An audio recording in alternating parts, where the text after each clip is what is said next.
Hello বন্ধুরা, আসসালামু আলাইকুম। সিনহা কিচেনে আপনাদের সকলকে স্বাগতম। আশা করি সবাই ভালো আছেন। আজ আমি আপনাদের সঙ্গে শেয়ার করব কাঁঠালের এমন একটা রেসিপি। মাছ মাংস ছাড়াই আমি কাঁঠালের এই রেসিপিটা করব।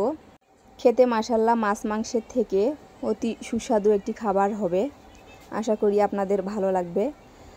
তো আমি প্রথমে কাঁঠালগুলো বেছে পরিষ্কার করে নিয়েছি। দেখেন বন্ধুরা, আমার কাঁঠালগুলো বেছে পরিষ্কার করে নেওয়া হয়ে গেছে। এখন আমি চুলায় একটি কড়াই বসিয়ে তাতে পরিমাণ মতো পানি দিয়ে দিলাম। পরিমাণ মতো পানি দিয়ে আমার ধুয়ে পরিষ্কার করে রাখা কাঁঠালের রোয়াগুলো আমি পানির মধ্যে দিয়ে দিলাম। দিয়ে দিলাম 1 চিমটি হলুদ দিয়ে ঢেকে আমি এটাকে ভাপিয়ে নেওয়া যেটা বলে সেই ভাপিয়ে নিব। তো আমার কাঁঠাল ভাপিয়ে নেওয়া হয়ে গেছে। একটি চালনির মধ্যে আমি এটি পানি নিংড়ানোর জন্য ঢেলে নিলাম।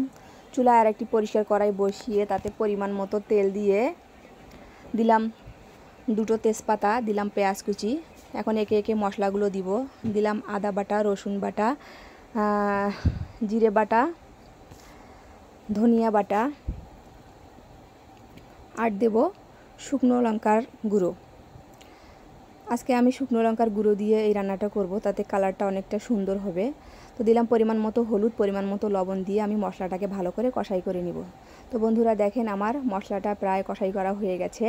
মশলা থেকে তেল ছেড়ে গেছে। এ পর্যায়ে আমি ভাপিয়ে রাখা কাঁঠালগুলো ওই মশলার মধ্যে দিয়ে দিব। দিয়ে ভালো করে মিশিয়ে নিয়ে এখন আমি সামান্য পরিমাণ পানি অ্যাড করব। সামান্য পরিমাণ পানি দিয়ে তাতে কাঁঠালের রোয়াগুলো ভালো করে মশলার সঙ্গে মিশিয়ে নিব। মানে ভালো করে যাতে কষাই করে নেওয়া যায়, এই কারণে আমি সামান্য পরিমাণ পানি দিলাম। এখন আমি একটু ঢাকনা দিয়ে ঢেকে কিছুক্ষণের জন্য সিদ্ধ করে নিব। ঢাকনা খুলে দেখার পালা। দেখেন বন্ধুরা, আমার পানি সবটুকু শুকিয়ে এসেছে। তার মানে আমার কাঁঠালের তরকারিটা কষাই করা হয়ে গেছে। এখন আমি ঝোলের জন্য পরিমাণ মতো পানি দিয়ে দিব। পরিমাণ মতো পানি দিয়ে ভালো করে নাড়াচাড়া করে আমি ঢাকনা দিয়ে কিছুক্ষণ ফুটিয়ে নিব। তো বন্ধুরা, অনেক অঞ্চলের লোকেরা আসলে এটাকে এঁচড় বলে।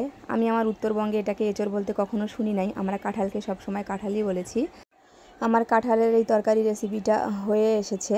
এখন আমি ওপর থেকে একটু গরম মশলার গুঁড়ো দিয়ে তরকারিটাকে নামিয়ে নিলাম।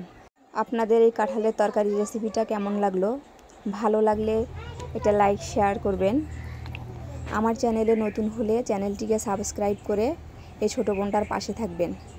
আর অবশ্যই এই কাঁঠালের তরকারিটি বানিয়ে খাবেন। সবাই ভালো থাকবেন, সুস্থ থাকবেন। খোদা হাফেজ।